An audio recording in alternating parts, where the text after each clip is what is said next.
जय हिंद साथियों, स्वागत है आप सभी का एक बार पुनः आदि शंकर एकेडमी के ऑनलाइन प्लेटफॉर्म पर। प्रतिदिन की तरह आज पुनः एक बार मैं आप लोगों के बीच में उपस्थित हूं पॉलिटी विषय पढ़ाने के लिए।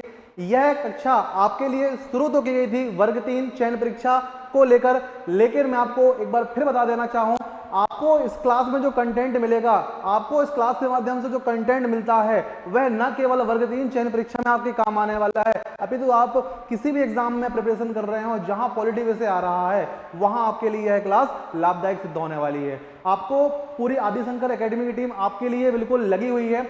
डेली बेसिस पे आपको मैथ्स की क्लासेस मिल रही हैं, आपको कंप्लीट जीके जीएस, उसमें हिस्ट्री, पॉलिटी, ज्योग्राफी सब कुछ मिल रहा है। साथ ही साथ आपको साइंस की क्लासेस और इंग्लिश की क्लासेस भी आपको डेली बेसिस पर उपलब्ध कराई जा रही हैं।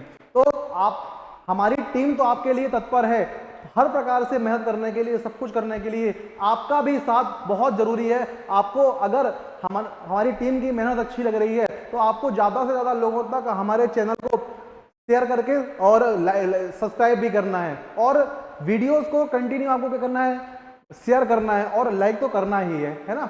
चलिए आगे बढ़ते हैं और देखते हैं आज की क्लास के पहले क्वेश्चन को। कह रहा है कि संसद भवन का डिजाइन निम्नलिखित में से किसने तैयार किया था? Sir Harvard breaker, Edward Lutyens, Charles Menon और ए और बी दोनों। तो जो संसद भवन है, मतलब यहाँ जिस संसद भवन की बात की जा रही है वो पुराने संसद भवन की बात कर रहे हैं, क्योंकि है ना, तो चूंकि यहाँ पुराना शब्द जोड़ दिया जाए तो वो और बेहतर हो जाएगा, तो पुराने संसद भवन अगर इसमें बोल दे तो और बढ़िया चीज आएगी ना। संसद भवन, क्योंकि इसका नाम तो भी चेंज हो गया है, तो ये पुराने संसद भवन की बात की जा रही है। पुराना संसद भवन, जो इसकी डिजाइन तैयार किए थे सर हार्वर्ड ब्रेकर और एडवर्ड लुटियंस ने, इन दोनों ने मिलकर तैयार किए थे। तो आपके इस क्वेश्चन का करेक्ट आंसर तो ऑप्शन नंबर डी होने वाला है। अब बात कर लें, ये जो पुराना संसद भवन था इसका निर्माण कब से कब के बीच में हुआ था और इसमें क्या क्या इसके एक्स्ट्रा फैक्ट निकल के आ रहे हैं। तो संसद भवन का अपन एक बहुत अच्छा ब्रीफ वो देख ले रहे हैं, तो देखते हैं क्या क्या इसके बारे में आपको जानकारी देखने को मिल सकती है। तो बात कर लूं मैं 1921 से लेके 1927, 1921 से लेके 1927 के दौरान इस पुराने संसद भवन का निर्माण हुआ था और 1927 के बाद यह क्या है, चालू हो गया था। मतलब 1921 से लेकर 1927 के बीच में इसका निर्माण कंप्लीट हुआ था। ठीक है, इसके जो बात कर ले में कि डिजाइन किसने तैयार किया था या इसके वास्तुकार कौन थे, तो वास्तुकार आपके कौन थे, सर हार्वर्ड ब्रेकर और एडवर्ड लुटियंस थे। ठीक है, इसका अभी क्योंकि नया संसद भवन बन गया, आपको भी पता है, तो इसका अब नाम परिवर्तित होकर पुराना संसद भवन या संसद भवन का नाम परिवर्तित होकर अब इसको संविधान भवन के नाम से जाना जाने लगा है। किसके नाम से जानते हैं? संविधान भवन के नाम से इसको जाना जाने लगा है। ठीक है, तो आपका 1921 से लेकर 1927 के बीच में इसका निर्माण होता है। अब इसका नाम क्या हो गया है, संविधान भवन हो गया है। जो देश में नया संसद भवन हो गया, तैयार हो गया है, देश में एक नया संसद भवन बनके तैयार हो गया है। ठीक है, अब चूंकि समय के हिसाब से इसकी जरूरतें बढ़ी हैं, तो जो नया संसद भवन है इसका जो भूमि पूजन या शिलान्यास की बात करूं मैं, तो 10 दिसंबर 2020 को प्रधानमंत्री नरेंद्र मोदी जी के माध्यम से संपन्न किया गया था और यह 2023 में क्या है, बनकर तैयार हो गया है ना। कब तैयार हो गया है आपका? 28 मई 2023 को, 28 मई 2023, 28 मई 2023 को यह क्या हो गया है, बनकर तैयार हो गया है। इसका क्या हो गया है, लोकार्पण हो चुका है और यह चालू हो चुका है ना। अभी वर्तमान में जो संसद का मानसून सत्र चल रहा है वो इसी नए संसद भवन में चल रहा है। इसकी बात कर लूं मैं कैपेसिटी की, तो 888 सीट इसमें किसके लिए है, लोकसभा में। लोकसभा में 888 मेंबर बैठ सकते हैं, क्योंकि आपको भी पता है 2026 के बाद परिसीमन होना है और परिसीमन होगा तो जाहिर है सीटें क्या होंगी, बढ़ेंगी, है ना। तो समय की आगे आने वाले समय में सांसदों की संख्या निश्चित तौर पर बढ़नी है, 2026 का परिसीमन होना है, तो आगे आने वाली जरूरतों को ध्यान रखते हुए इसको एडवांस रूप से तैयार किया गया है। साथ ही साथ ये नया संसद भवन है, इसमें क्या है, भूकंप रोधी, मतलब भूकंप का कोई प्रभाव नहीं पड़ेगा, इस प्रकार से इसको बनाया गया है। तो नए संसद भवन के अगर वास्तुकार पूछ ले, पुराने के अगर पूछे तो नए के ही पूछ सकता है। तो विमल पटेल जो है, विमल पटेल जो हैं ये वास्तुकार हैं और नए संसद भवन के। ठीक है, तो आपका 10 दिसंबर 2020 को इसका क्या होता है, भूमि पूजन होता है, शिलान्यास होता है, शिलान्यास होता है और बात कर लें हम 28 मई 2023 को इसका क्या होता है, लोकार्पण हो जाता है। ठीक है, लोकसभा के लिए कितनी है, 888 सीटें इसमें रिजर्व की गई हैं और राज्यसभा के 384 मेंबर इसमें, राज्यसभा वाले हॉल में कितने हैं, 384 मेंबर इसमें क्या है, बैठ सकते हैं। ये इसकी क्या है, कैपेसिटी है। ठीक है, तो संसद भवन के हिसाब से आपको इतने एक्स्ट्रा फैक्ट मिलते हैं, तो स्क्रीनशॉट वगैरह लेना तो ले सकते हो आप। ठीक, चलिए आगे बढ़ते हैं। अगला क्वेश्चन कह रहा है कि भारत का प्रथम नागरिक कौन होता है। तो भारत का जो प्रथम नागरिक होता है वो सबको पता है, राष्ट्रपति महोदय होते हैं। तो भारत का जो प्रथम नागरिक होता है वो कौन होता है, राष्ट्रपति।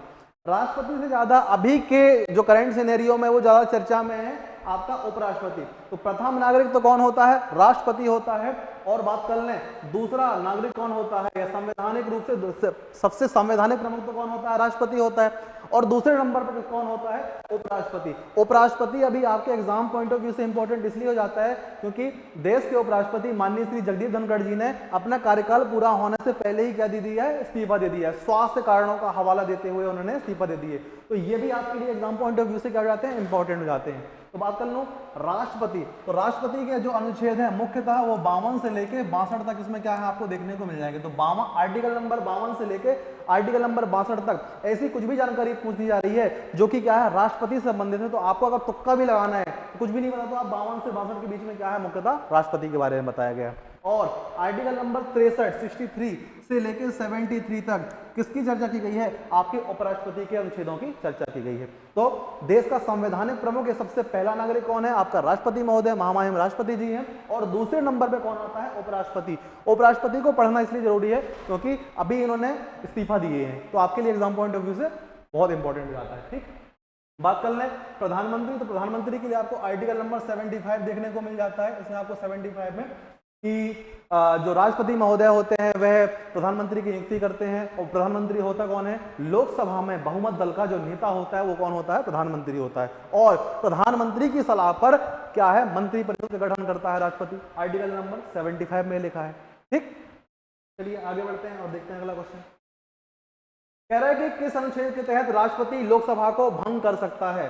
तो बात कर लें, राष्ट्रपति लोकसभा को भंग कर सकता है, कौन सा आर्टिकल हो सकता है। 10 सेकंड आपको समय दिया जा रहा है, क्या इसका आंसर हो सकता है आपको बताना है। ठीक है, फिर अपन बारी बारी से सभी ऑप्शनों का देखते हैं क्या कैसे जानकारी है।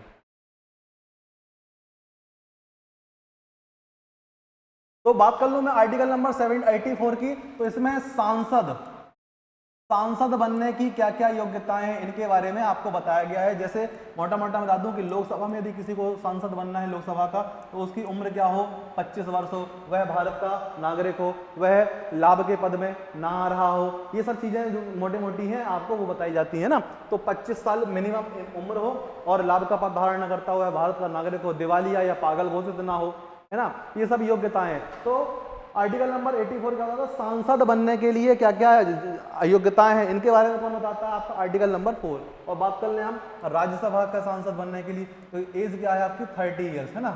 राज्यसभा का सांसद बनने के लिए मिनिमम उम्र क्या होनी चाहिए, 30 साल का हो, है ना। और बात वही फिर भारत का नागरिक हो, लाभ का पद धारण ना कर रहा हो, है ना, दिवालिया या पागल ना हो, है ना, ये सब चीजें जो है। तो आर्टिकल नंबर 84 में ये लिखा है कि सांसद बनने के लिए क्या क्या योग्यताएं हैं, क्या क्या अर्हताएं हैं, इनकी चर्चा आर्टिकल नंबर 84 में है। थोड़ी देर पहले मैंने आपको बताया है आर्टिकल नंबर 75।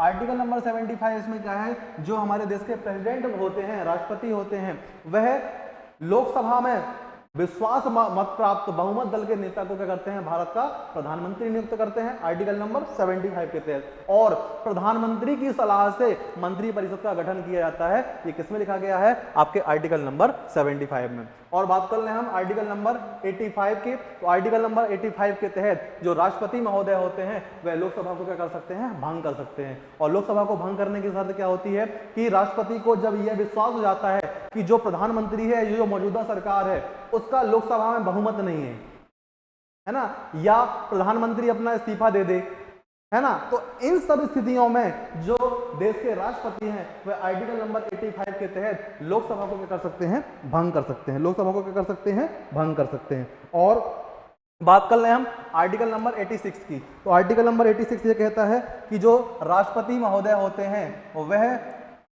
लोकसभा और राज्यसभा वह लोकसभा और राज्यसभा को क्या कर सकते हैं, संबोधित कर सकते हैं। क्या कर सकते हैं, संबोधित कर सकते हैं। और कोई मैसेज भी अपना भेज सकते हैं, कोई अपना संदेश भेज सकते हैं। तो आर्टिकल नंबर 86 ये कहता है कि जो राष्ट्रपति महोदय हो वह लोकसभा और राज्यसभा को संबोधित कर सकते हैं और अपना कोई मैसेज अर्थात संदेश भी दे सकते हैं। आर्टिकल नंबर 85 के तहत जो राष्ट्रपति महोदय हैं वह लोकसभा को भंग करते हैं। भंग करने का यह है कि जब उनको यह भरोसा हो जाए कि जो मौजूदा सरकार है ना, उसको लोकसभा में क्या है, बहुमत प्राप्त नहीं है, तो ऐसी स्थिति में क्या है, वह क्या है, लोकसभा को भंग कर सकते हैं। या संसद में क्या, लोकसभा में क्या हो जाए, अविश्वास प्रस्ताव जो विपक्ष लेके आएगा वह अगर पास हो जाता है तो उस कंडीशन में भी क्या है, राष्ट्रपति लोकसभा को भंग कर सकते हैं। और यदि प्रधानमंत्री अपना क्या दे दे, त्याग पत्र दे दे, तो ऐसी कंडीशन में लोकसभा अपने आप क्या हो जाएगी, विघटित हो जाएगी। तो ये सब क्या है आपका आर्टिकल नंबर 85 में लिखा गया। ठीक, अगला क्वेश्चन कह रहा है कि भारत के राष्ट्रपति को किस अनुच्छेद के तहत मृत्युदंड को क्षमा करने का अधिकार है। तो आर्टिकल नंबर जो 72 है, इसमें राष्ट्रपति महोदय के पास यह शक्ति है कि वह किसी के अपराध की प्रकृति को परिवर्तित कर सकते हैं, उसको क्षमा कर सकते हैं और उसको कम भी कर सकते हैं। ठीक है, तो वही बात है कि अगर किसी को मृत्युदंड जैसी है तो मृत्युदंड को, सजा को राष्ट्रपति महोदय चाहे तो आजीवन कारावास में बदल सकते हैं या कुछ सालों की सजा तक में उसको परिवर्तित कर सकते हैं। ठीक है, किसी मतलब सजा के रूप में परिवर्तन, उसकी प्रकृति में परिवर्तन कर सकते हैं, माफ भी कर सकते हैं। तो ये आर्टिकल नंबर 72 के तहत। आर्टिकल नंबर 80 में आपको पता है राज्यसभा के बारे में बताया गया है। 81 में किसके बारे में बताया गया है, लोकसभा के बारे में बताया गया है। और आर्टिकल नंबर 79 में क्या बताया गया है, आपके संसद के बारे में बताया गया है। किसके बारे में बताया गया है, संसद के बारे में बताया गया है। बात कर लें हम आर्टिकल नंबर 74 और 84। तो आर्टिकल नंबर जो आपका 74 है, इसमें राष्ट्रपति क्या है, मंत्री परिषद की क्या करता है, मंत्री परिषद की सलाह से जो राष्ट्रपति होता है वह मंत्री परिषद में आपका प्रधानमंत्री भी है। मंत्री परिषद का प्रधानमंत्री की बात कर रहे हैं ना, मंत्री परिषद की सलाह, मतलब उनको कोई निर्णय लेना है तो निर्णय लेने के लिए किसकी सलाह लेनी पड़ेगी, मंत्री परिषद की। और प्रधानमंत्री की लेनी पड़ेगी, सलाह लेनी पड़ेगी। ये कौन कहता है, आपका आर्टिकल नंबर 74 कहता है। तो आर्टिकल नंबर 74 ये कहता है कि वह मंत्री परिषद की क्या है, सलाह लेगा। और आर्टिकल नंबर 84 तो अभी पढ़ के आए अपन, क्या कि सांसद बनने की योग्यता अपन ने अभी पढ़े आर्टिकल नंबर 84 में, सांसद बनने की योग्यताओं के बारे में। ठीक, तो इसमें क्या है आपका सांसद की योग्यता। ठीक, तो ये आपका आर्टिकल नंबर 72 में राष्ट्रपति को यह अधिकार है कि वह किसी व्यक्ति के जो सजा है, दंड है, उसकी प्रकृति को चेंज कर सकता है। मृत्यु दंड को आजीवन कारावास या माफ भी कर सकता है, या कोई या कितने भी सालों की सजा में उसको परिवर्तित कर सकता है। तो ये सब अधिकार आर्टिकल नंबर 72 के तहत राष्ट्रपति महोदय को प्राप्त होते हैं। 80 में हमने देख लिया राज्यसभा, 81 में लोकसभा और 79 में हमने क्या देख लिया, संसद के बारे में देख लिए। ठीक है, आर्टिकल नंबर 74 ये कहता है कि जो राष्ट्रपति महोदय हैं वह मंत्री परिषद और प्रधानमंत्री की सलाह से कोई क्या डिसीजन लेंगे या निर्णय लेंगे। ठीक है, तो उनकी मतलब सलाह लेना। और 84 में हमने देख लिए सांसद बनने के लिए क्या क्या योग्यताएं हैं लोकसभा और राज्यसभा में, ये सब हमने आर्टिकल नंबर 84 में देख लिए। ठीक है, बात करते हैं अगले क्वेश्चन की। कह रहा है कि राज्य के नीति निर्देशक सिद्धांतों का वर्णन संविधान के किस भाग में है। तो जो राज्य के नीति निर्देशक हैं वह संविधान के भाग 4 में है, तो ऑप्शन नंबर बी आपका करेक्ट हो जाएगा। और भाग 4 में आर्टिकल नंबर 36 से लेके 51 तक के आपको आर्टिकल देखने को मिल जाएंगे। ठीक, फिर बात कर लें भाग 3 में। तो भाग 3 में आपका क्या है, फंडामेंटल राइट्स, मौलिक अधिकार। मौलिक अधिकारों की चर्चा किसमें की गई है, आपके आर्टिकल नंबर 12 से लेके 35 तक। और संविधान का भाग कौन सा है, 3। भाग 2 में क्या है आपका, नागरिकता है। क्या है, नागरिकता। भाग 2 में क्या देखने को मिल जाएगा आपको, नागरिकता, जो कि 5 से लेके 11 तक के अनुच्छेद में आपको देखने को मिलता है। और भाग 5 संघ सरकार। संघ सरकार के बारे में कौन बताता है, आपका भाग 5 बताता है। ठीक है, तो इतने फैक्ट आपको देखने को मिलते हैं। तो करेक्ट आंसर आपका ऑप्शन नंबर बी, भाग 4 में क्या है, राज्य के नीति निर्देशक तत्वों को बताया गया है। और 4 के ए में क्या बताया गया है, मौलिक कर्तव्यों को। किसको बताया गया है, मौलिक कर्तव्यों को।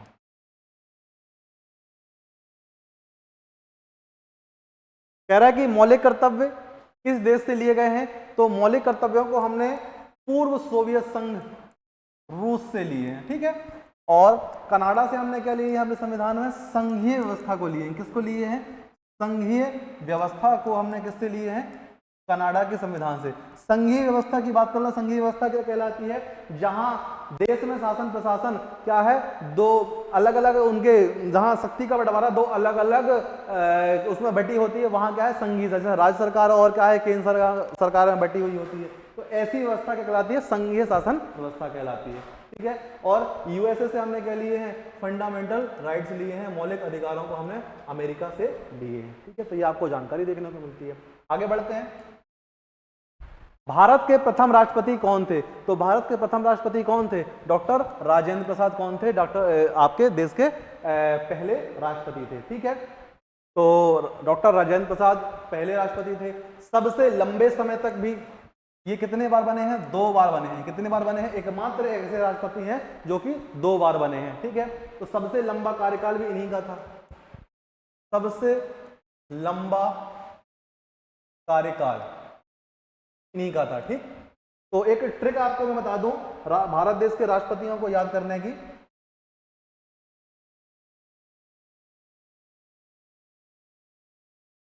ट्रिक, राजा बफनी, राजा बफनी जब सन के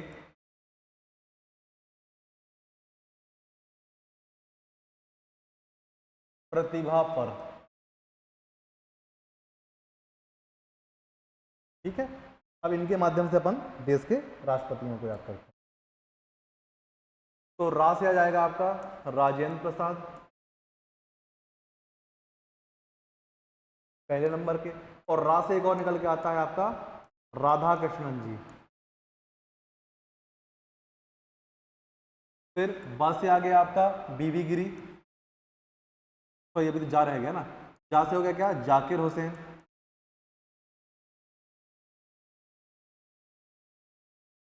फिर हो गया आपका बीवी गिरी। फा से हो गया फखरुद्दीन अली अहमद।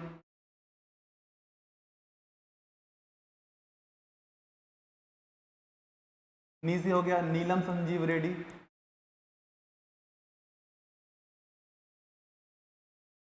इनके बारे में एक्स्ट्रा फैक्ट ये है कि एकमात्र ऐसे राष्ट्रपति हैं जो कि निर्विरोध चुने गए थे। निर्विरोध।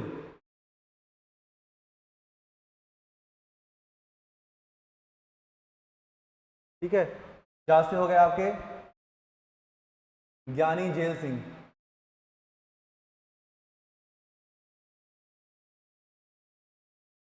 जे भी वीटो का प्रयोग करने वाले आपके ज्ञानी जेल सिंह। वहां से हो गया आपका वेंकट रमन। साथ से हो गया आपका शंकर दयाल शर्मा।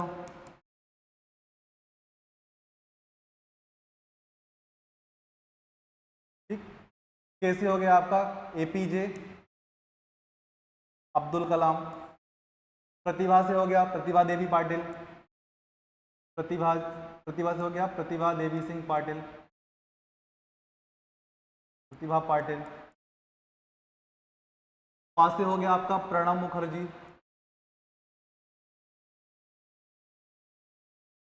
और रा से हो गया रामनाथ कोविंद।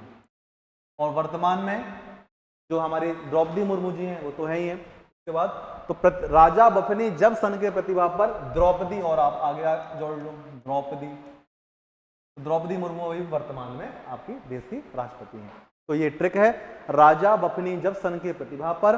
तो रा से हो गया आपका राजेंद्र प्रसाद, फिर हो गया राधा कृष्णन, फिर जाकिर हुसैन, फिर बीवी गिरी, फिर फखरुद्दीन अली अहमद, फिर आपका हो गया नीलम संजीव रेड्डी जो कि निर्विरोध चुने गए। इसके बाद ज्ञानी जेल सिंह जिनने जेबी वीटो का प्रयोग किए थे और पोस्ट ऑफिस वाले बिल में। फिर वहां से हो गया आपका वेंकट रमन, फिर हो गया शंकर दयाल शर्मा, फिर नीलम संजीव शंकर दयाल शर्मा, है ना। हाँ, फिर यहाँ एक आपका छूट गया है के आर नारायण। एक आपका नाम छूट गया है सा के बाद ना, के आर नारायण। के आर नारायण एक नाम आपका ये छूट गया है, के आर नारायण। ठीक, फिर इसके बाद एपीजे अब्दुल कलाम, फिर प्रतिभा से प्रतिभा पाटिल, पा से हो गया प्रणब मुखर्जी, रा से हो गया आपका रामनाथ कोविंद, फिर हो गया द्रौपदी मुर्मू जी। तो ये आपके देश के कितने क्या थे? राष्ट्रपति हुए। ठीक, आगे बढ़ते हैं। कह रहा है कि देश में पहली बार राष्ट्रीय आपात कब घोषित किया गया था? तो इन उपलब्ध ऑप्शनों के अनुसार ऑप्शन नंबर बी 25 जून 1975 को आपका देश का राष्ट्रीय आपात लगा था, राष्ट्रीय आपात। और यह जो आपात लगा था आंतरिक कारणों से लगा था। किस कारणों से लगा था? आंतरिक कारणों से लगा था।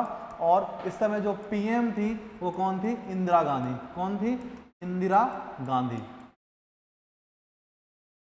ठीक। जबकि देश में इससे पहले 2 बार और राष्ट्रपति लगा था, वो युद्ध के कारण लगा था। तो पहली बार आपका लगा था 1962 में, जब इंडिया और चाइना का क्या होता है? युद्ध होता है। इस समय देश के जो प्रधानमंत्री थे वो नेहरू जी थे। कौन थे? नेहरू जी थे। और इसके बाद 1971 में लगता है, जब इंडिया और पाकिस्तान का युद्ध होता है। इंडिया और पाकिस्तान का क्या होता है? युद्ध होता है। इस समय जो पीएम थी वो कौन थी? श्रीमती इंदिरा गांधी जी थी। ठीक है। तो 2 बार जो लगा है ये दोनों युद्धों की वजह से लगा है या बाहरी आक्रमण की वजह से लगा है। तो युद्ध के कारण या बाहरी आक्रमण के कारण ये आपका 2 बार लग चुका है। और देश में आंतरिक कारणों की वजह से जब जेपी आंदोलन सक्रिय रूप से था, है ना, तो उस प्रकार जयप्रकाश नारायण जी थे, उनने आंदोलन कर रहे थे। और इसी को आधार मानकर इंदिरा गांधी जी ने क्या है कि देश में अराजकता का माहौल फैल रहा है, ये सब आधार मानकर उन्होंने क्या कर दिए थे? इमरजेंसी लगाए और उन्होंने बहुत सारे परिवर्तन किए थे। अब 42वां संविधान संशोधन आपका जीता जागता उदाहरण है। उनने न्यायपालिका को काफी हद तक कंट्रोल कर लिया, राष्ट्रपति की शक्तियों को उन्होंने बहुत सारी कम कर दिए। तो ये सब इमरजेंसी का प्रयोग करके इंदिरा गांधी जी ने किए थे। तो आंतरिक कारणों से लगा था। जेपी आंदोलन उसकी मुख्य वजह थी, जयप्रकाश नारायण जी का। और इसके पहले भी देश में राष्ट्रीय आपात लग चुका था। 1962 में पहली बार जब इंडिया और चाइना का युद्ध हुआ था, और 1971 में दूसरी बार जब इंडिया और पाकिस्तान का युद्ध हुआ था। तो एक बार आपका लगा है नेहरू जी के समय में, 2 बार इंदिरा गांधी के समय। तो किसी को स्क्रीनशॉट वगैरह लेना हो तो ले सकता है बिल्कुल।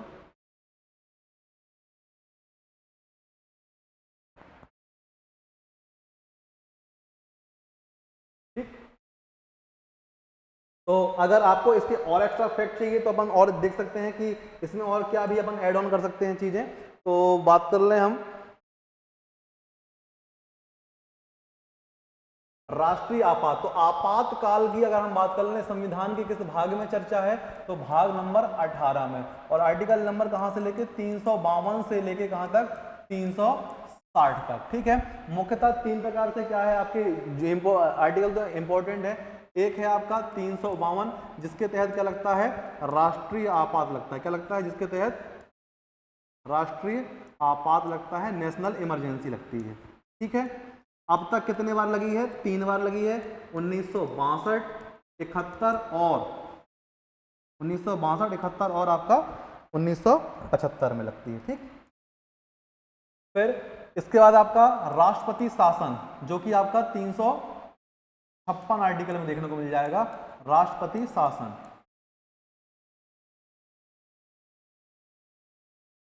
और आर्टिकल नंबर 360 में आपको क्या मिल जाएगा? वित्तीय आपात, जो कि भारत देश में अभी आज तक नहीं लगा है। वित्तीय आपात। ठीक। तो भाग 18 संविधान में 352 से लेकर 360 तक के अनुच्छेद देखने को मिल जाएंगे। 352 में आपका राष्ट्रीय आपात, नेशनल इमरजेंसी, जो कि अब तक 3 बार लगी है। 62, 71 और 1975 में। फिर इसके बाद 356 में आपका राष्ट्रपति शासन, जो कि राज्यपाल की अनुशंसा पर लगाया जाता है जब राज्य का संवैधानिक तंत्र विफल हो जाता है। और इसके बाद 360 वित्तीय, पैसे देने की जब बहुत ज्यादा तंगी आती है उसकी स्थिति में आपका वित्तीय आपात। आज तक नौबत नहीं आई वित्तीय आपात लगने की। ठीक। आगे बढ़ते हैं। किस अनुच्छेद के तहत राष्ट्रपति अध्यादेश जारी कर सकते हैं? तो आर्टिकल नंबर 123, आर्टिकल नंबर 123 के तहत जो राष्ट्रपति महोदय हैं वह क्या लाते हैं? अध्यादेश जारी कर सकते हैं। और अध्यादेश क्या होता है कि जब संसद का कोई सत्र नहीं चल रहा होता है ना, तो और उस समय किसी विषय पर अगर कानून बनाने की जरूरत होती है तो राष्ट्रपति महोदय आर्टिकल नंबर 123 के तहत क्या लाते हैं? अध्यादेश जारी ला सकते हैं। और इस अध्यादेश की वैलिडिटी कब तक होती है? 6 माह, 6 सप्ताह तक।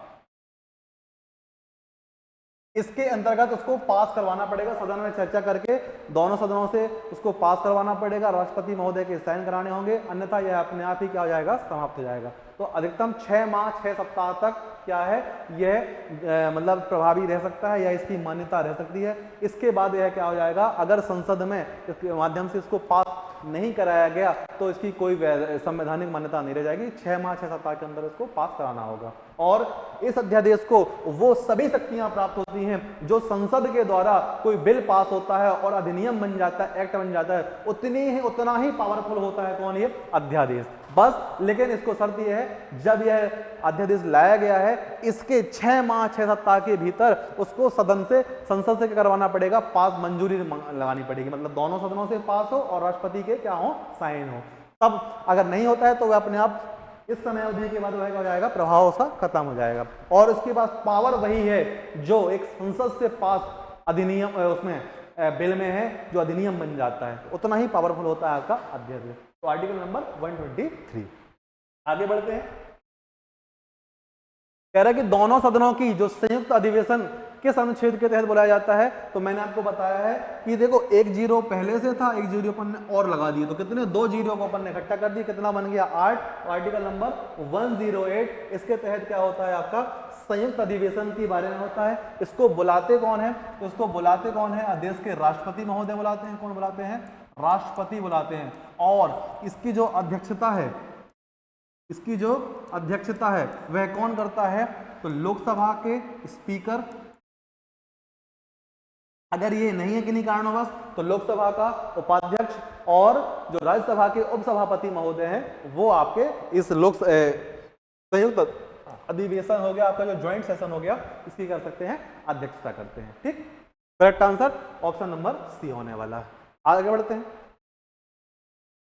कह रहा है कि जेबी वीटो का प्रयोग करने वाले देश के पहले राष्ट्रपति, मैंने आपको थोड़ी देर पहले बताया था, जो ज्ञानी जेल सिंह थे, इन्होंने जेबी वीटो का प्रयोग किए थे। पोस्ट ऑफिस वाला आपका वो बिल था, उसमें आपके ज्ञानी जेल सिंह ने क्या किए थे, जेबी वीटो का प्रयोग किए थे। ठीक, जब राष्ट्रपति के पास कोई बिल आता है तो राष्ट्रपति के पास 3 प्रकार की क्या है, शक्तियां होती हैं। या तो वो उस बिल को मंजूरी दे दे, या पुनर्विचार करने के लिए लौटा दें, या उसको जानबूझकर कर दें, वो डिले कर दें और उसका जवाब ही नहीं दे रहे हैं, अपने जेब में रख लिया और भूल गए, तो वो क्या कहलाता है आपका जेबी वीटो। तो जेबी वीटो का प्रयोग करने वाले राष्ट्रपति कौन है, ज्ञानी जेल सिंह। और पोस्ट ऑफिस वाले बिल में इन्होंने क्या किए थे, इस प्रकार की जेबी वीटो का प्रयोग। ठीक,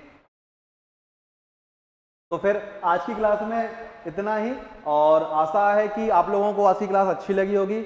आपको जो आज की क्लास के माध्यम से मैंने कंटेंट बताया है और एक्स्ट्रा फैक्ट बताए हैं, वो आपके एग्जाम पॉइंट ऑफ व्यू से इंपॉर्टेंट ही हैं, और इसी उम्मीद से कि आप लोग मन लगाकर पढ़ाई करेंगे। और यदि सेशन आपको अगर आज का अच्छा लगा है, अगर आपको हमारी टीम की और मेरी मेहनत अगर आपको ऐसी लग रही है कि नहीं वाकई में आपके लिए एग्जाम पॉइंट ऑफ व्यू से इंपॉर्टेंट कंटेंट दिया जा रहा है, तो आपको वीडियो को एक बार लाइक करना है, ज़्यादा से ज़्यादा लोगों तक शेयर करना है और चैनल को सब्सक्राइब करना है। जय हिंद।